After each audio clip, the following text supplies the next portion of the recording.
Hello friends, welcome back to my YouTube channel Techno Devs with Saurabh. Today we are going to see the demo. तो if demo में हम लोग देखेंगे कि Athena में structure data, semi structure data, unstructured data कैसे process होता है, कैसे पार्टीशन बनते हैं, डायनेमिक पार्टीशनिंग कैसे होती है, मैनुअली पार्टीशनिंग कैसे होती है, और हम इस पूरी लैब का डेमो देखेंगे। एंड इसमें हम कॉम्प्लेक्स जेसन डेटा को प्रोसेस करवा के देखेंगे अमेजॉन अथीना में। तो चलिए इस वीडियो में लैब में चलते हैं, बट प्लीज़ चैनल को सब्सक्राइब कीजिए वीडियो को आगे देखने से पहले। Thank you. सो सबसे पहले हम अपने AWS के कंसोल पे चलते हैं एंड हमारे को अथीना हम लोग ओपन करते हैं एंड इधर से बकेट पे जाते हैं। सो मैंने पहले से ही थोड़ा सा डेटा पहले से ही बना के रखा है, तो हम लोग देखेंगे जो हमें डेटा इसमें फ्लो करवाना है। तो मेरी एम्प्लॉय टेबल है, इसका डेटा हम लोग फ्लो करवाएंगे एंड इसके अलावा मैंने अनस्ट्रक्चर, ये तो मेरा स्ट्रक्चर डेटा हो गया। इसके अलावा मेरे पास अनस्ट्रक्चर डेटा भी है इन द फॉर्म ऑफ लॉग्स, तो वो भी मैं आपको दिखाता हूँ। तो ये मेरा लॉग डेटा है, राइट। तो ये मेरा अनस्ट्रक्चर डेटा हो गया। आप देख सकते हो इसमें कोई कॉलम नेम नहीं है एंड जो एक कॉलम सेपरेटेड है ये स्पेस के बेस पे सेपरेट है, इधर कोई कॉमा सेपरेटेड भी नहीं है, तो इसका प्रॉपर फॉर्मेट नहीं है। तो this is called unstructured data, जिसे हम अथीना में प्रोसेस करवाएंगे। एंड ये मेरा स्ट्रक्चर डेटा हो गया and this is my semi structure data जो कि जेसॉन के फॉर्मेट में है। आप इधर देख सकते हैं जेसॉन के फॉर्मेट में एंड इसमें ऑर्डर्स है, ऑर्डर्स एरे है। सो इसको आप देख लेते हैं एक बार, डेटा मेरा जो जेसॉन के फॉर्मेट में है। एंड सो आप देख सकते हैं एड्रेस के अंदर मल्टीपल फील्ड आ रही है, तो इसका जो हमने टाइप लेंगे टेबल का वो लेंगे स्ट्रक्चर टाइप। एंड एड्रेस के बाद जो कॉलम है ऑर्डर, ऑर्डर के अंदर मल्टीपल ऑर्डर आ रहे हैं, ऑर्डर आईडी से लेके अगर आप देखोगे अमाउंट तक फर्स्ट रो है एंड देन ये सेकंड रो है। तो इसका हम जो डेटा टाइप लेंगे एरे लेंगे, क्योंकि इसमें मल्टीपल एलिमेंट आ रहे हैं। एंड ये मेरा जो पूरा डेटा सेट है जेसॉन टाइप में है। तो इससे हम कैसे प्रोसेस करवाएंगे, इसके लिए कैसे स्ट्रक्चर करेंगे वो हम देखेंगे। तो चलिए चालू करते हैं। सबसे पहले मैं लॉक्स की बात करता हूँ। तो जो मेरे पास लॉक का डेटा है वो मैंने आपको दिखाया था। मैं अपने पहले बकेट में चलता हूँ या पहले मैं आपको टेबल दिखाता हूँ। तो मैंने इधर टेबल बना रखी है एंड इसे मैं एडिटर में पेस्ट करता हूँ। तो बाय डिफ़ॉल्ट जो भी मेरी टेबल क्रिएट होती है वो data source AWS data catalogue होता है एंड डेटाबेस डिफ़ॉल्ट होता है। तो डिफ़ॉल्ट डेटाबेस के अंदर मेरी अभी कोई भी टेबल नहीं है, इसके अंदर हम लोग इन टेबल्स को क्रिएट करेंगे। तो मैं इधर टेबल बना रहा हूँ सिंपल लॉग्स। एंड अथीना में जितनी भी टेबल्स बनती है दोस्तों एक्सटर्नल टेबल बनाते हैं। क्यों? क्योंकि इसकी जो स्टोरेज होती है वो S3 बकेट होती है, इसकी अपनी कोई स्टोरेज नहीं होती।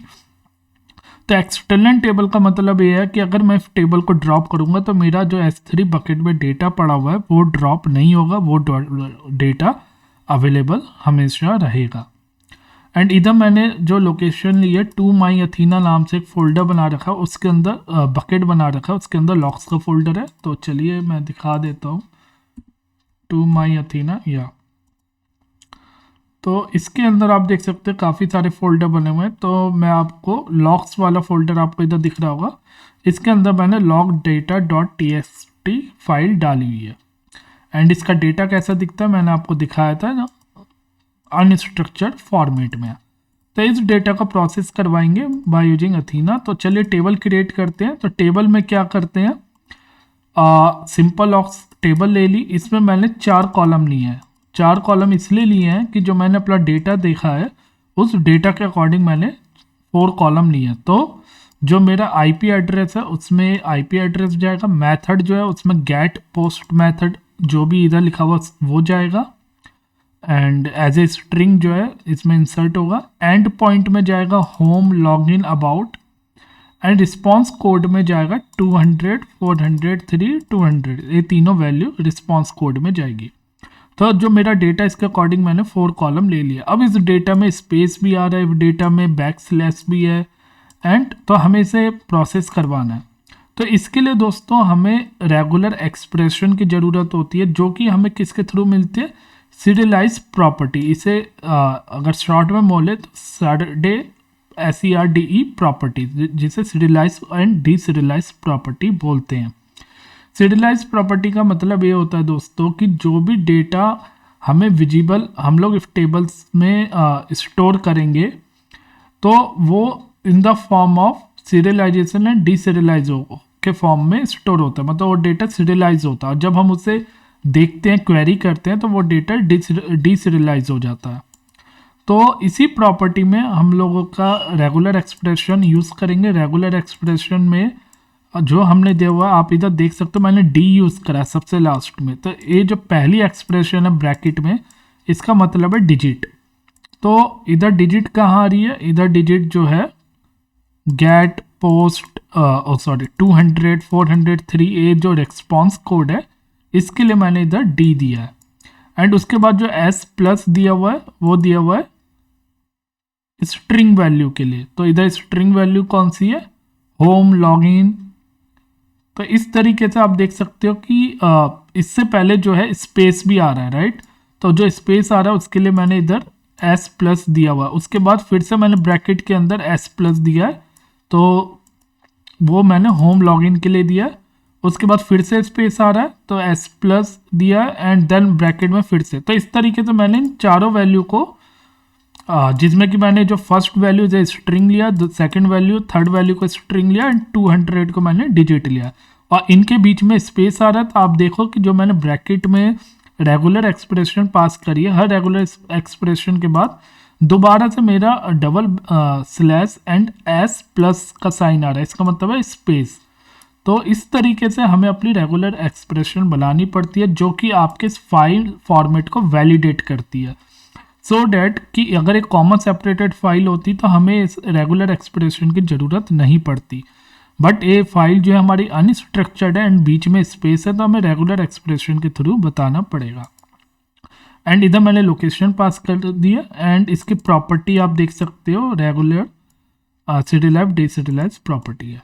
तो इस टेबल को क्रिएट करते हैं, टेबल क्रिएट हो गया। Then now we are watching the data on this.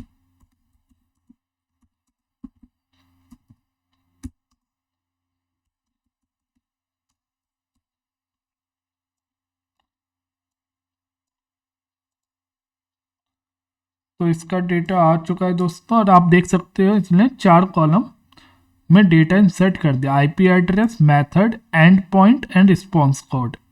तो इस तरीके से दोस्तों हम लोग जो है इसमें डेटा को इंसर्ट करते हैं, and this is the way by which we process the logs. तो ये हमारा अनस्ट्रक्चर्ड डेटा था जिसे हमने प्रोसेस किया था।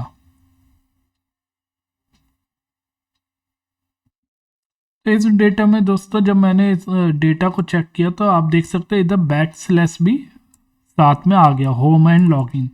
तो इसको हमें रेगुलर एक्सप्रेशन के थ्रू फिक्स करना, ताकि बैक स्लैश जो हमारा रिमूव हो जाए और ये हमें नहीं दिखना चाहिए। तो एक बार ट्राई करके देखते हैं। तो इसके लिए हम लोग इधर हम एक जो है इसमें चेंज करते हैं।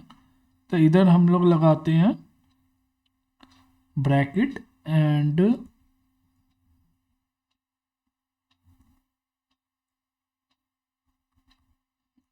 राइट। तो चलिए दोस्तों एक बार इसे ट्राई करके देखते हैं, टेबल को ड्रॉप करके दोबारा से देखते हैं होता है नहीं। Drop table simple locks, and इस टेबल को ड्रॉप किया and we just recreate the table. Table recreate कर दी and now we are checking again. तो इसने डेटा ही नहीं इंसर्ट करवाया, वेट।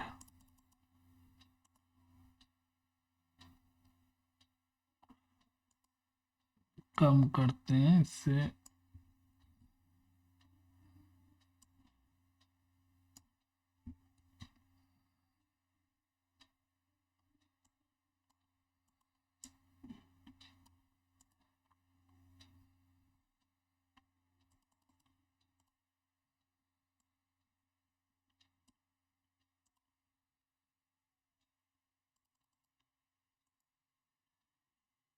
हम्म तो दोस्तों आप देख सकते हो कि अब जो है मेरा होम लॉगिन और अबाउट से बैकस्लैश चले गया। तो रेगुलर एक्सप्रेशन हमें जो यूज़ करनी है, इसको थोड़ा सा इसका कंसेप्ट हम आप और डिटेल में जाके पढ़ सकते हैं, बट इस तरीके से हम लोग अपने नॉन स्ट्रक्चर डेटा को स्ट्रक्चर फॉर्मेट में ला सकते हैं। तो चलिए आगे चलते हैं सेमी स्ट्रक्चर एग्जाम्पल में। तो नेक्स्ट जो मेरा एग्जाम्पल है सेमी स्ट्रक्चर के लिए, एंड उसमें हम लोग जो प्रोसेस करेंगे सेमी स्ट्रक्चर डेटा होगा जो कि हमारा जेसॉन के फॉर्मेट में होगा। तो जेसॉन के फॉर्मेट में जो डेटा होगा इसके लिए मैंने टेबल सीधा बना रखी है, and we will create the table here this. तो आप देख सकते हो इसकी लोकेशन मैंने कस्टमर के अंदर सेव कर रखी है। टू माई अथीना के अंदर मैंने एक फोल्डर बना रखा है कस्टमर, उसके अंदर जेसॉन का डेटा सेव है, एंड इसे मैं आपको क्वेरी करके दिखा देता हूँ। Query with S3 data, you can see here JSON format and this is the customer ID। थोड़ा मैं इसे जूम कर देता हूँ, तो आप देख सकते हो जेसॉन के फॉर्मेट में डेटा दिख रहा है, राइट। एक बार इसे Ctrl+C करके इधर पेस्ट भी कर देता हूँ तो डैट कि आपको और अच्छे से दिख जाए। तो आप देख सकते हैं मेरा जेसॉन फॉर्मेट में डेटा है जिसके अंदर कस्टमर नेम, ईमेल और हमारे 5 कॉलम है, ID, customer name, email, address, orders. तो कस्टमर आईडी हमारी जो है वो एक तरीके से यूनिक है, एंड आप इधर देखिए एड्रेस में जो है मेरे जो है फर्दर 4 कॉलम्स आ रहे हैं, एंड ऑर्डर्स के अंदर मेरा एरे टाइप का है जिसके अंदर 2 ऑर्डर आईडी है, राइट। तो मल्टीपल ऑर्डर आईडी की वजह से इसे हमने एरे बना दिया। और ये जो एड्रेस है स्ट्रक्चर टाइप का, क्यों? क्योंकि इसके अंदर डिफरेंट डेटा टाइप्स के एट्रीब्यूट है, मतलब डिफरेंट एट्रीब्यूट है, स्ट्रीट भी है, सिटी है, पोस्टल कोड है। तो ये हमारा स्ट्रक्चर है, and now we want to process that JSON file through the table. तो मैं एक कस्टमर टेबल बना रहा हूँ जिसमें मैंने customer ID, name, mail, email, address, order लिया है। ईमेल जो टाइप लिया उसका स्ट्रक्चर लिया, स्ट्रक्चर के बाद इधर ब्रेसेस लगा दिया, and you can C street, city, state, postal code, इस चारों कॉलम मैंने इधर पास कर दिया। इसी तरीके से एरे में भी सेम मैंने एरे लिया, एरे के अंदर मैंने स्ट्रक्चर पास किया क्योंकि मल्टीपल एलिमेंट है इसलिए एक एरे लिया और एरे के अंदर मेरे काइंड ऑफ एलिमेंट पास हो रहे हैं जिसे हम स्ट्रक्चर बोलेंगे। स्ट्रक्चर का मतलब है डिफरेंट काइंड ऑफ वैल्यू, मतलब different data types, different value हो सकती है। तो इसलिए मैंने इधर एरे के अंदर फर्दर स्ट्रक्चर लिया, order ID, order date and amount column, 3 column ले लिए। तो चलिए इससे टेबल को क्रिएट करते हैं, एंड इधर भी आप देखोगे रॉ फॉर्मेट प्रॉपर्टी ये काफ़ी इंपॉर्टेंट है। तो जब भी हम अनस्ट्रक्चर की बात करेंगे तो इधर आपने देखा होगा जब मैंने अनस्ट्रक्चर डेटा प्रोसेस किया था सिंपल लॉक्स में, तो सीरियलाइज, डीसीरियलाइज, रेगुलर एक्सप्रेशन की प्रॉपर्टी ली थी। तो इसी तरीके से जो इसमें प्रॉपर्टी यूज़ होगी वो मेरी यूज़ होगी जेसॉन प्रॉपर्टी मेरी इधर यूज़ होगी, राइट। तो दोस्तों इसका जो पर्पस यही होता है कि जब आप टेबल डिफाइन करते हैं तो उसमें वो अथीना को बताता है कि आपको जो है जेसॉन डेटा को कन्वर्ट करना है किसकी फॉर्म में, टैबुलर फॉर्मेट में कन्वर्ट करना है। मतलब हम स्टोर तो जेसॉन डेटा कर रहे हैं बट जब हम उसे क्वेरी करेंगे तो वो टैबुलर फॉर्मेट में दिखेगा। तो सीरियलाइज डीसीरियलाइज का यही मीनिंग होता है कि जब हम डेटा को देख रहे हैं तो वो डेटा को सीरियलाइज करता है, मतलब कि हम उस डेटा को जेसॉन फॉर्मेट में हमने स्टोर तो करवाया बट जब हम उससे देखेंगे तो वो हमें सीरियलाइज फॉर्म में दिखना चाहिए। तो वो अथीना को इसी तरीके से बताता है। तो चलिए इस टेबल को क्रिएट करते हैं। तो टेबल सक्सेसफुली क्रिएट हो गई, and now we will see the customer data.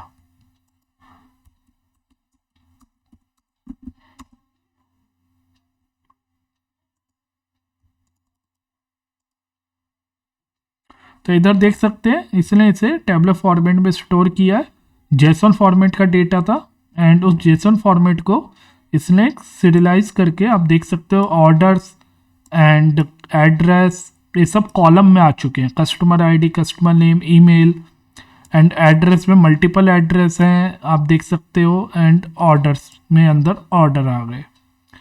तो अब अगर मुझे इस डेटा को देखना हो बाय यूजिंग सेलेक्ट क्वेरी तो कैसे देखेंगे, तो आपको मैं दिखाता हूं कि इसे हम लोग किस तरीके से देखते हैं अगर हमें कोई डेटा देखना है।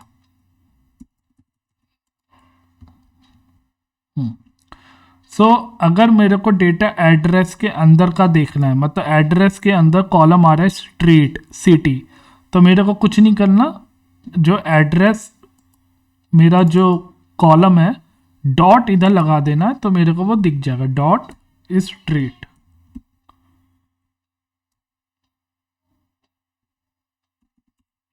राइट, एंड इसे मैं देखूंगा, दोबारा से सेलेक्ट मारूंगा तो इधर आपको स्ट्रीट का नेम दिख गया। सही है, मैंने क्या करा, मैंने कस्टमर आईडी करी सिलेक्ट, उसके बाद एड्रेस डॉट स्ट्रीट करा तो मेरे को उसका एक पर्टिकुलर वेरिएबल पर्टिकुलर वैल्यू दिख गई, और मैं चाहूँ तो पूरा का पूरा कॉलम भी सेलेक्ट करके देख सकता हूँ। तो आप देखो, एक तो एड्रेस पूरा आ गया, प्लस मैंने इसकी एड्रेस डॉट स्ट्रीट करा तो सिर्फ स्ट्रीट की वैल्यू दिख रही है। अब अगर मुझे ऑर्डर आईडी को प्रिंट करवाना है, ऑर्डर के अंदर भी मल्टीपल कॉलम है, ऑर्डर आईडी एंड मल्टीपल रो भी है ऑर्डर के अंदर, तो इसमें थोड़ा सा ट्रिकी होता है। इसमें किस तरीके से डेटा देखेंगे, हम लोग इधर अन नेक्स्ट का यूज करेंगे। तो कस्टमर डेटा जो मेरा टेबल है उसका क्रॉप ज्वाइन करके अनटेस्ट ऑर्डर्स कर देंगे। ऑर्डर क्या मेरा एरे है, तो एरे करने से क्या होगा, ये जो रोज हैं मतलब ये पूरा जो एरे है ये रो की फॉर्म में आ जाएगा। तो अगर मेरे को ऑर्डर आईडी देखना है तो इस एरे को मुझे क्या करना पड़ेगा, अननेस्ट। अननेस्ट करने के बाद इधर उस कॉलम का नाम लिखना पड़ेगा ऑर्डर, एंड उसके बाद इसे एलियास दे देंगे ओ, तो O dot order ID O dot amount से मुझे दिखेगा। तो अगर मैं इसे सर्च करूं तो देखिए एड्रेस का तो सिटी आ गया क्योंकि एड्रेस डॉट सिटी करा था, एंड जो मैंने ऑर्डर को अननेस्ट करा था, अननेस्ट का मतलब ये है कि मैंने उस जो हॉरिजॉन्टली था मैंने उसे रो की फॉर्म में लेकर आया हूँ। तो इधर ऑर्डर आईडी आपको इधर डिस्प्ले हो गई, एंड उनका अमाउंट भी आपको इधर डिस्प्ले हो रहा है। राइट, तो इस तरीके से हमारा इसमें काम होता है। मेरा ऑर्डर आईडी एंड अमाउंट, तो मेरे 3 रिकॉर्ड थे, पहले रिकॉर्ड में 2 ऑर्डर आईडी आ रही थी एंड थर्ड रिकॉर्ड में 1 ही ऑर्डर आईडी थी। तो 3 रिकॉर्ड, ये जो 2 रिकॉर्ड थे 3 रिकॉर्ड में कन्वर्ट हो जाते हैं। तो आई थिंक आपको ये समझ में आएगा सेमी स्ट्रक्चर डेटा को, जेसन डेटा को कैसे देखा जाता है, एंड मैं इसका पूरा ट्यूटोरियल आपको गिटहब में भी डाल दूंगा सो डैट कि आप उससे प्रैक्टिस कर सके।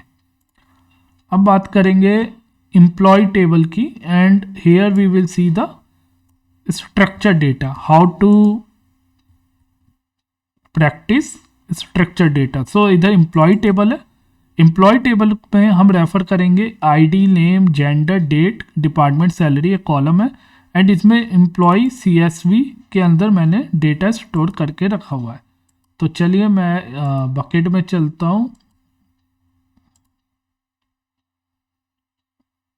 इधर मेरा एक फोल्डर बना हुआ है एम्प्लॉय CSV, इसके अंदर मैंने employ tab dot CSV file को रखा हुआ है। इसे क्वेरी कर लेते हैं, और अगर मैं इसे क्वेरी करेंगे तो क्वेरी विथ S3 डेटा करा एंड रन सिक्वल क्वेरी करी। Now you can see this is the structure data.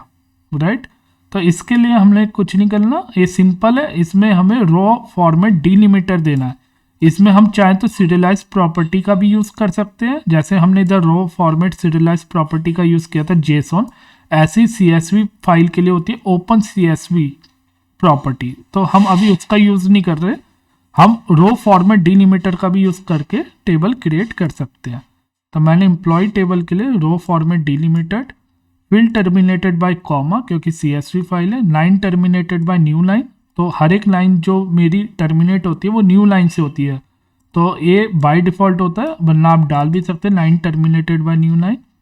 Location मैंने इधर बकेट की जहाँ पे मेरा डेटा रखा हुआ है, एंड टेबल प्रॉपर्टीज में मैंने लाइन काउंट इक्वल टू 1 कर दिया। मैं अपने मुझे हेडर को स्किप करना है, क्यों, क्योंकि हेडर मुझे इंसर्ट नहीं करवाना, तो इस हेडर को स्किप करेंगे and we will create the table.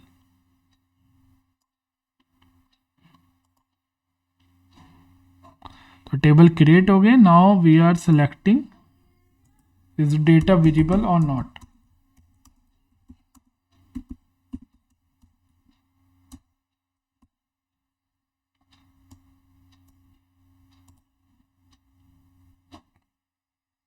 So you can see the data started to visible in this table. तो इस तरीके से हमने semi structured, unstructured and structured data को प्रोसेस कर लिया. Now come to the partitioning part. And दोस्तों एक और इम्पॉर्टेंट चीज़ है, अगर मेरे को इधर मैंने आपको बताया कि सीरियलाइज एंड डीसीरियलाइज प्रॉपर्टी जो होती है उसे हम लोग देते हैं नॉर्मली, और इस प्रॉपर्टी का यूज़ यही होता है कि डीसीरियलाइज क्या करता है, आपका जैसे रॉ फाइल है उसे टेबुलर स्ट्रक्चर में कन्वर्ट कर देगा सो डैट कि आप उसे क्वेरी कर पाओ, राइट. तो एंड सीरियलाइज क्या करेगा, जो हमारा डेटा है उसे सीरियलाइज जेसन फॉर्मेट में कन्वर्ट कर देगा. मतलब सीरियलाइज डीसीरियलाइज प्रॉपर्टी अथीना को बताती है कि इस डेटा को किस तरीके से प्रोसेस करना है. नाउ अगर हम CSV की बात करें तो कुछ CSV फाइल तो सिंपल होती हैं जहाँ पे कोड्स नहीं होते, राइट. अगर मैं आपको दिखाऊं जैसे customer history dot CSV file है, राइट. इस टाइप की फाइल है सिंपल CSV फाइल, और जैसे मैंने इधर आपको ये दिखाई थी ये फाइल जो है हमारी सिंपल CSV फाइल है. मगर कुछ CSV फाइल ऐसी होती है जिसमें कोड्स होते हैं, लाइक इस तरीके की ID, name, gender, date, department, salary, ये सब कोड्स में आ रहे हैं. और कई बार क्या होता है इस तरीके से क्यों पास करने पड़ते हैं कोड्स में, क्योंकि हो सकता है कि किसी कॉलम में वैल्यू कॉमा सेपरेटेड हो. जैसे कि इधर लेम में अगर आप थर्ड रिकॉर्ड देखोगे तो लेम के अंदर दो वैल्यू एक साथ आ रही है जो कि comma separated, Charlie comma Jack. तो इस टाइप की CSV फाइल को हमें क्या करना पड़ता है, कोट्स में करना पड़ता है, कोट्स लगाने पड़ते हैं. तो अगर इस टाइप की CSV फाइल आएगी तो वहाँ पे हमें जो प्रॉपर्टी यूज़ करनी पड़ेगी, वहाँ पे हमारी ये वाली टेबल काम नहीं करेगी जो मैंने टेबल आपको दिखाई थी अभी. कौन सी, रो फॉर्मेट डिलीमीटर वाली. इस वाली टेबल से काम नहीं चलेगा. अगर आपका डेटा कुछ इस तरीके के फॉर्मेट में है, मैं आपको दिखा देता हूँ. हाँ, अगर आपका डेटा कुछ इस तरीके के फॉर्मेट में है तो आपकी जो है ये वाली टेबल काम नहीं करेगी. उस केस में हमें क्या करना पड़ेगा, उस केस में हमें टेबल लेनी पड़ेगी employ codes and column name same है. इधर हमने row format serialize deserialize property को डिफाइन किया है जिसे ओपन CSV कहते हैं. और इस प्रॉपर्टी में हमें डिफाइन करना पड़ता है कि सेपरेट करेक्टर क्या है, कॉमा सेपरेटेड फाइल है, कोटेशन करेक्टर क्या है. तो कोटेशन करेक्टर का मतलब ये है कि कोट्स के अंदर जो वैल्यू है उसे लेना है, मतलब कॉमा आ सकता कोट्स के अंदर, इसका कहने का मतलब ये है. और एस्केप करेक्टर ये है कि अगर बैक स्लैश आए तो उसे कैसे ट्रीट करना है. तो इस तरीके से हमें प्रॉपर्टी बना के इधर देनी पड़ती है सो डैट क्या होता है इसका फ़ायदा कि अगर कॉमा आ रहा, कॉमा सेपरेटेड वैल्यू है तो उसे पूरा एक एज ए स्ट्रिंग कंसीडर करके सिंगल वैल्यू कॉलम में इंसर्ट करवाता है. तो चलिए मैं आपको इसका एग्जांपल भी दिखा देता हूँ. जैसे मैंने इधर सेलेक्ट किया एंड इसे मैं इधर रन करता हूँ. सो इस टेबल को मैं क्रिएट करूँगा एंड इसकी जो मेरी लोकेशन है वो मेरे इधर पड़ी हुई है. मैं लोकेशन में आपको ये डेटा भी दिखा देता हूँ. तो मैं इधर जाऊँगा, माई अथीना फोल्डर में मैंने इसे डाल रखा है. इस फोल्डर के अंदर एम्प्लॉय कोड CSV, इसके अंदर आप देख सकते हो फाइल पड़ी हुई है, दो फाइल पड़ी हुई हैं. तो मैं इसे क्वेरी करके दिखा देता हूँ, query with S3 data and run SQL query. तो आप देख सकते हैं कोटेशन है, मतलब जो भी वैल्यू कोट्स में एलाइज है एंड उसके बाद चार्ली एंड जैक दोनों वैल्यू कोट्स में आ रही है, राइट. तो इस तरीके की वैल्यू को कैप्चर करने के लिए हमें सीरियलाइज प्रॉपर्टी का यूज़ करना पड़ता है. इसे नॉर्मली इसी तरीके से करना पड़ता है. तो चलिए इसे क्रिएट करते हैं टेबल को and you can see the data as well. Table is created, now we will see the data.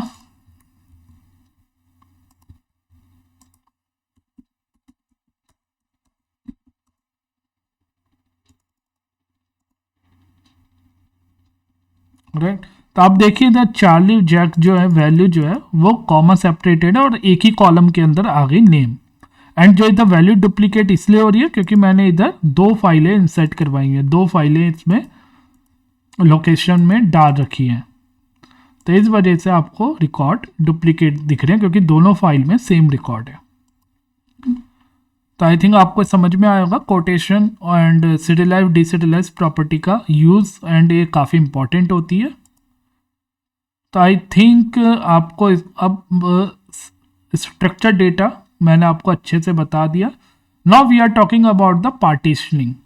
सो दोस्तों पार्टीशनिंग का फ़ायदा यही होता है कि आपकी जो टेबल है उसमें फुल स्कैन ना हो एंड आपकी परफॉर्मेंस बढ़ जाए, एंड जो आपकी क्वेरी को फास्ट करने के लिए पार्टीशनिंग करी जाती है और उस कॉलम पे की जाती है जिस कॉलम को आप वेयर क्लॉज में यूज़ करते हैं।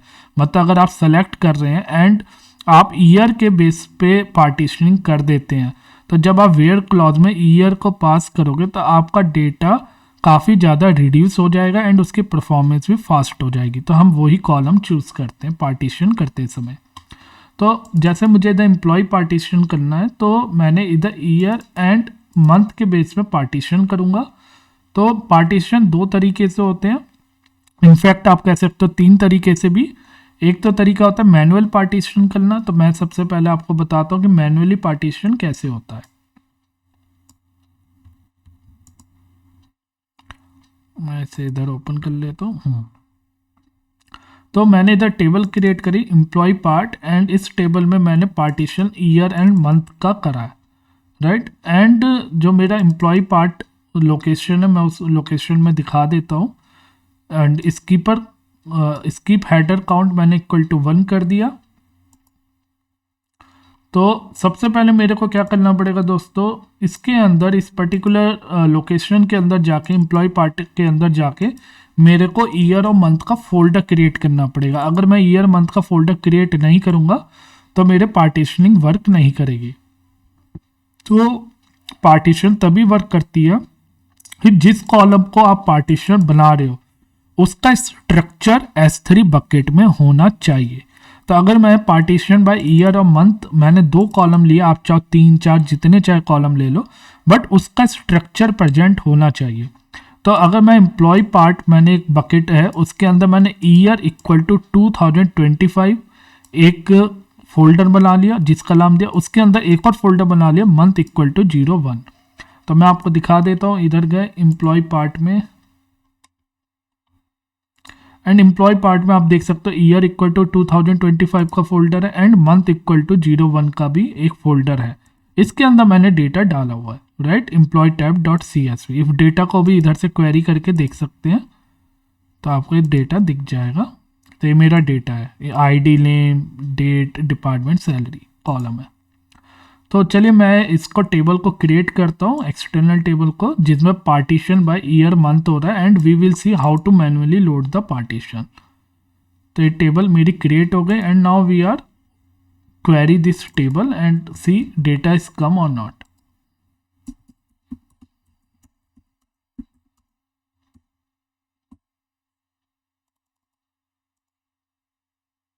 तो आप देख सकते हो मैंने टेबल क्रिएट करी, फोल्डर भी बना दिए एंड मैंने जो इधर लोकेशन पास करी वो सिर्फ इस बकेट के अंदर जो पार्टीशन फोल्डर है इधर तक की लोकेशन पास करी है।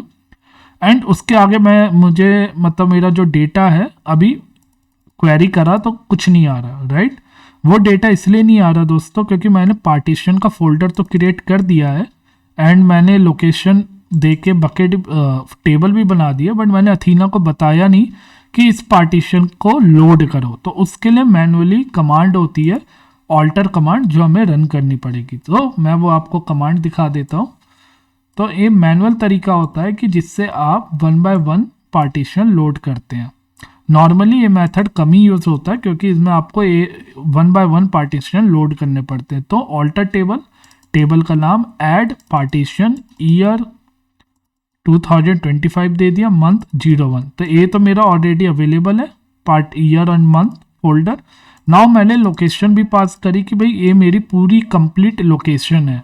इधर मैंने सिर्फ लोकेशन कहाँ तक पास करी थी, एम्प्लॉय पार्ट फोल्डर तक। अब मुझे पूरी कंप्लीट लोकेशन देनी है एंड इसके बाद मेरा पार्टीशन ऐड हो जाएगा और मुझे दिखने लगेगा। तो मैं रन करता हूँ। Now I am selecting again my table. तो इस टेबल को दोबारा से क्वेरी कर लेते हैं।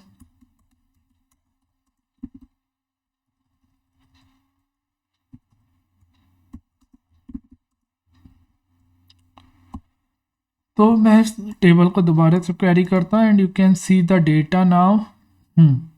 तो आप देख सकते हो रिकॉर्ड अब आ चुके हैं एंड ईयर एंड मंथ सबसे लास्ट में दिख रहा है मेरे पार्टीशन कॉलम में। और अभी मैंने इधर एक पार्टीशन लोड किया, अगर मैं चाहूँ एक और पार्टीशन लोड करना तो भी मैं कर सकता हूँ। तो उसके लिए मुझे क्या करना पड़ेगा, और दोबारा से मुझे इधर जाना पड़ेगा एंड इधर मुझे एक और फोल्डर बनाना पड़ेगा। सपोज मैं एक फोल्डर बना देता हूँ, ईयर इक्वल टू 2026 एंड इधर एक और फोल्डर बना लेता हूँ, मंथ इक्वल टू 2।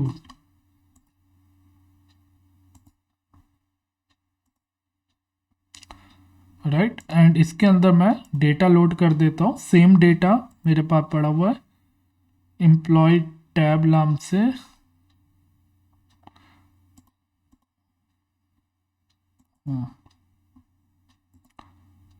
तो मैंने दोस्तों सेम डेटा लोड कर दिया एंड आप देख सकते हो मैंने इधर फोल्डर बना दिया ईयर इक्वल टू 2026, उसके अंदर मंथ इक्वल टू 2 नाम से फोल्डर बना दिया। राइट, तो अब मुझे क्या करना है, ईयर इक्वल टू 2026 इधर ऑल्टर कमांड में चेंज करूंगा एंड इधर मंथ डालूंगा 2 एंड इधर भी year equal to 2026 month equal to 2 डालूंगा एंड इसे लोड कर दूंगा। Now I am running the alter command again and you can see the data here। तो अब आप देख सकते हो इधर मेरा ईयर 2025 और लास्ट में आप देख सकते हो 2026 का डेटा आ गया। राइट, तो ये डेटा मेरा पार्टीशन मैंने मैन्युअली अपलोड कर दिया। अब बात करेंगे डायनेमिक। तो डायनेमिक कैसे लोड करते हैं, तो डायनेमिक लोड करने के लिए आपको सेम टेबल क्रिएट करनी है, टेबल वैसी की वैसी रहेगी एंड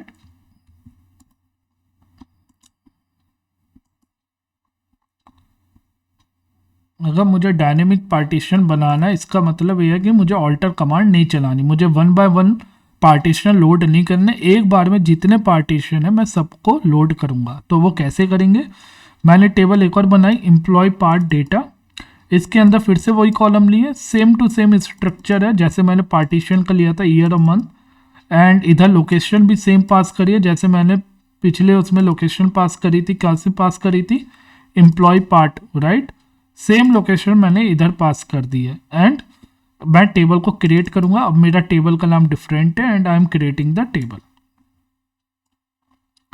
तो मैंने टेबल क्रिएट कर दी है एंड अब मुझे क्या करना होगा, मेरी टेबल क्रिएट हो गई। इसके बाद बस मुझे सिंगल कमांड रन करनी है, रिपेयर कमांड। क्या कमांड है, मिस्क MSC के रिपेयर कमांड। मिस्क रिपेयर टेबल का नाम क्या है, एम्प्लॉय पार्ट डेटा। तो इस डेटा को मैं रिपेयर करूंगा एंड जैसे ही मैं रिपेयर कमांड चलाऊंगा तो मेरा इस टेबल में डेटा आ जाएगा। तो कैसे चलाते हैं, इधर से चला देते हैं। Right, and now I don't have to run any alter command 1 by 1। तो मेरे इसमें जितने भी पार्टीशन है वो डायनेमिकली लोड हो जाएंगे, तो मेरे को बार बार इस कमांड को चलाने की ज़रूरत नहीं है। तो आप देख सकते हो कि इसने पार्टीशन के डेटा लोड कर दिया, ईयर एंड मंथ। राइट, तो ये मेरा एक डायनेमिक वे है पार्टीशन लोड करने का।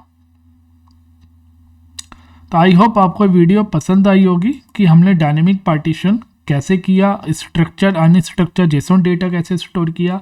एंड दोस्तों एक तरीका और होता है पार्टीशन लोड करने का, वो है ग्लू, जो कि मैं इस वीडियो में कवर नहीं कर रहा, मैं ऑलरेडी पहले भी बता चुका हूँ। ग्लू के थ्रू भी आप पार्टीशन क्रिएट कर सकते हैं।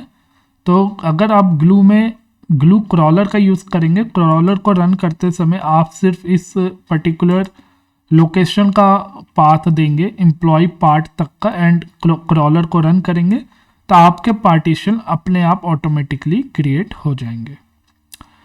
तो अगर आपको वीडियो पसंद आई हो प्लीज़ वीडियो को लाइक कीजिए, चैनल को सब्सक्राइब कीजिए एंड कमेंट करके बताइए। Thank you, have a nice day.